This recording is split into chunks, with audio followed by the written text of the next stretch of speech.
الحمد لله وكفى وسلام على عباده الذين اصطفى أما بعد فأعوذ بالله من الشيطان الرجيم بسم الله الرحمن الرحيم شهر رمضان الذي أنزل فيه القرآن صدق اللہ العظیم۔ رمضان المبارک اور قرآن کریم کا تعلق بہت گہرا اور روحانی ہے، جیسا کہ پچھلی تعلیم میں ہم نے اسی موضوع کو سنا تھا۔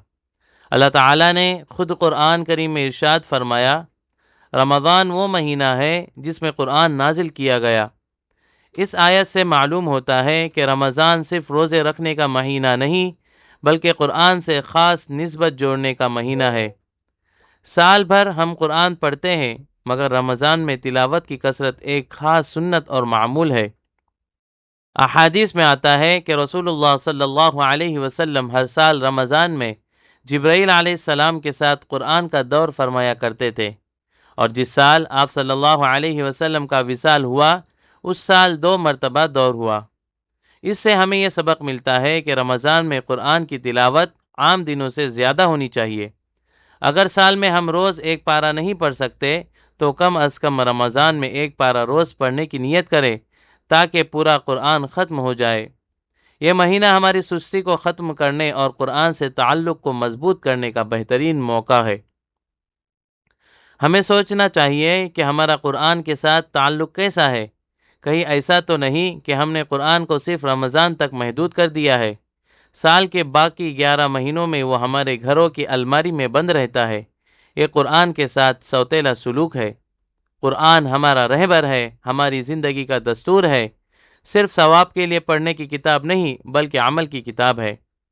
اس رمضان میں نیت کرے کہ ہم قرآن سے ایسی نسبت جوڑے جو پوری زندگی قائم رہے۔ روزانہ تھوڑی تلاوت، تھوڑا ترجمہ، تھوڑا سمجھنا اور تھوڑا عمل کرنا، یہی مستقل تعلق ہے۔ اگر روز صرف 10 منٹ بھی قرآن کے لیے نکال لے تو سال بھر میں دل کی کیفیت بدل سکتی ہے۔ رمضان ہمیں یہ سکھاتا ہے کہ جس طرح ہم 1 مہینہ پابندی سے روزہ رکھتے ہیں، اسی طرح قرآن کی تلاوت کی بھی پابندی کرے۔ اس مہینے میں زیادہ پڑھے، زیادہ سنے، زیادہ سمجھے، تاکہ دل میں قرآن کی محبت پیدا ہو جائے۔ جب محبت پیدا ہو جائے گی تو پھر قرآن بوجھ نہیں لگے گا بلکہ سکون بن جائے گا۔ مزید برآں، جب ہم تراویح میں کسی حافظ قرآن کے پیچھے کھڑے ہو کر پورا قرآن سنتے ہیں تو دل میں ایک پاکیزہ جذبہ پیدا ہو اور یہ داعیہ پیدا ہو کہ آج میں ایک حافظ کے پیچھے کھڑا ہوں، کل میرا اپنا بیٹا، میرا بھائی، میرا بھتیجا، میرا پوتا حافظ بنے اور میں اس کے پیچھے کھڑا ہو کر پورا قرآن سنوں۔ کیا ہی خوش نصیبی ہوگی کہ باپ اپنے بیٹے کے پیچھے کھڑا ہو اور بیٹا قرآن سنا رہا ہو۔ یہ صرف ایک خواب نہیں بلکہ نیت، دعا اور محنت سے حقیقت بن سکتی ہے۔ رمضان اس جذبے کو جگانے کا مہینہ ہے۔ اسی جذبے کو عملی شکل دینے کا ایک بہترین طریقہ یہ ہے کہ ہم اپنے بچوں کو قرآن کے ساتھ جوڑیں۔ اگر گھر میں کوئی بچہ حافظ قرآن بن جائے تو یہ صرف اس بچے کے لیے نہیں بلکہ پورے گھر کے لیے عظیم سعادت ہوتی ہے۔ والدین کو چاہیے کہ اپنے بیٹوں اور بیٹیوں میں سے کسی کو دینی مدارس میں داخل کروانے اور حفظ قرآن کی طرف راغب کرنے کی نیت کرے۔ یہ دنیاوی تعلیم کے خلاف نہیں بلکہ اس کے ساتھ ایک عظیم روحانی سرمایہ ہے۔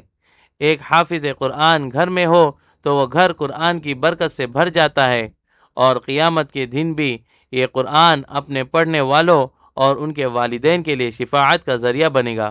اس لیے رمضان کے اس مبارک مہینے میں یہ عزم کریں کہ ہم اپنی نسلوں کو قرآن کے ساتھ مضبوطی سے جوڑیں گے۔